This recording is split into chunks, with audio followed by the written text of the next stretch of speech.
Well, we as a country, we don't have the luxury, at least at the moment, not to talk about migration, because centrally located in the Mediterranean, now the main route from North Africa towards Europe is very close to us. So we don't have the luxury or the option to not to talk about migration. That's why we need to talk about migration. And we have been saying this for quite some time now.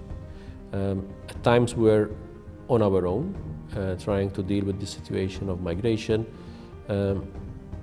In other times, we found a number of member states that came in to help in this situation. Now, let's forget for the moment about the figures. I don't think that 100 million are trying to cross from Africa to come to Europe. We need to remember also that there is a lot of migration happening within African countries itself.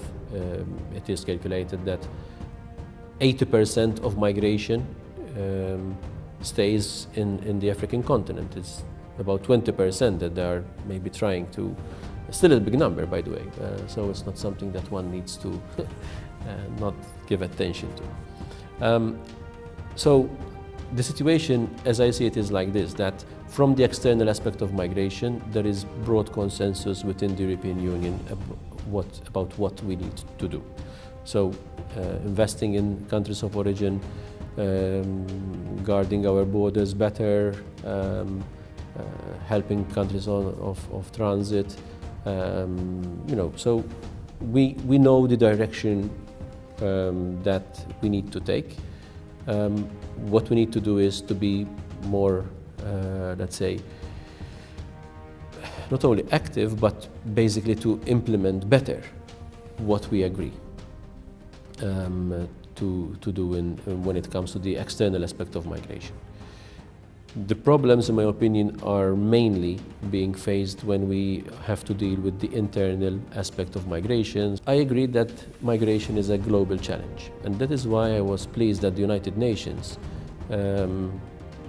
managed to get into the issue of migration and come up with the Global Compact for safe and orderly migration. We need to manage the situation and not trying to stop the issue of migration, because it will never stop.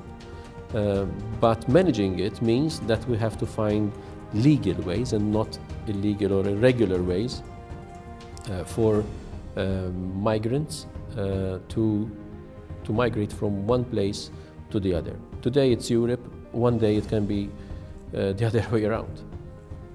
So it's not a question. If we take our own history, for example, in the 50s and 60s especially, we had a specific ministry for migration, which meant at that time that Maltese were leaving to Australia, to the United States, to the UK, different parts of the world. Today, we became a country that is receiving migrants, and not that people are leaving here in thousands to go and seek a better future elsewhere. So I think that the issue of migration, we need to tackle it in a frame of mind that we need to manage it first and foremost. We have to acknowledge that there is a criminal activity going on as well, which means that the human traffickers and smugglers are doing a lot of money.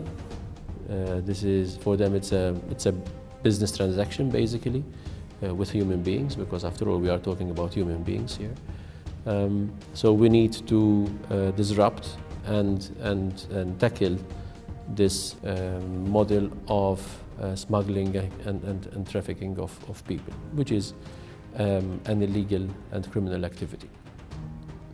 But we need to think about legal ways, and the European Union was discussing and is still discussing legal ways, even through the Blue Card Directive, for example, which is tailor-made for a certain, let's say, level of let's say, educated people to come towards Europe. Recently, we are seeing that more economic migrants are trying to come to Europe, which means that we need to be more successful when it comes to working with countries of origin. We need to create more jobs. We need to provide more education to these countries and to their population. And speaking of their population, one has to highlight that the vast majority are young people under the age of 30, which is the vast majority of the African population, contrary to what's happening in Europe. So I think we need to give and provide a future for this population in their own country. And that is why we need to act and be more successful when it comes to investment. So it's trade and not aid to these countries. We need to help them to provide more education for their population.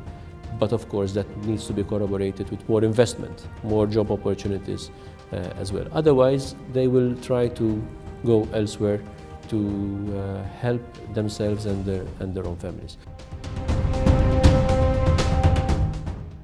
The common European asylum system is not tackling the reality of today.